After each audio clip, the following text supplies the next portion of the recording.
you yourself adopted a young boy who had been so horrendously abused, he'd finished up having to have his legs amputated. Tell me what you make of the Parole Board's decision, not just today, but going right back to 2013. Good evening. Good evening, Nigel. Thanks for having me on. Yes, we know only too well what this is like. We've adopted a little boy that lost both his legs at the hands of his birth parents.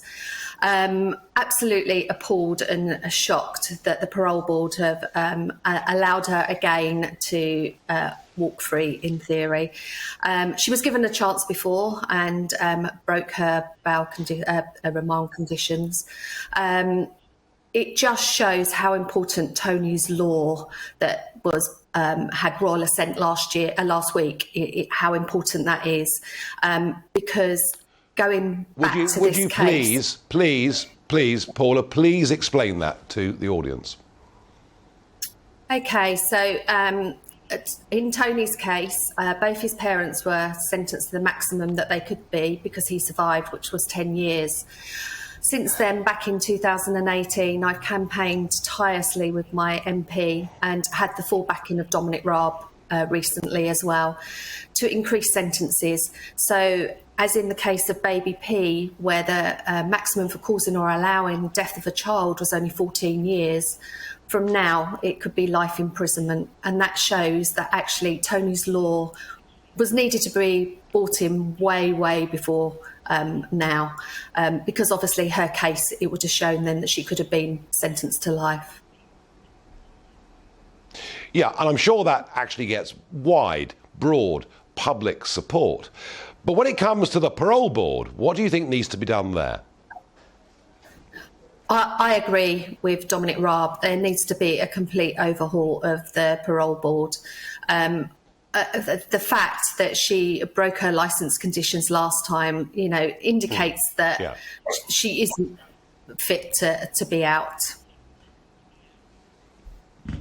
No, I think that's absolutely right. But I mean, surely the reforms that we need, and this is something I think where both sides of the House of Commons could actually come together and agree. Is it different people we need, Paula, on the Parole Board? What is it we need to get a parole system that is actually in touch with where public opinion is? Yeah, I do think that there needs to be specialist departments. I think on these parole boards, child cruelty is the worst offences that can ever be committed. It's the most vulnerable in society, and the public outcry shows that as well. I mean, how can somebody be so evil, so wicked to harm their own child and cause the death of their child through these circumstances? That actually, it's all well and good sitting on these parole boards, but there needs to be a lot more, especially in the child cruelty cases. No, I agree with you. And Paula, can I say well done for the campaigns that you've fought.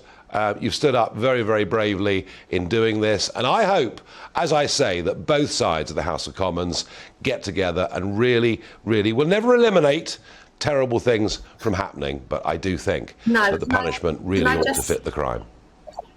Can I just say, we are actually pushing for the child cruelty register, which will also help in these cases when they are released, that, they will remain on a register similar to a sex offenders register, because at the moment there isn't one that stands as such.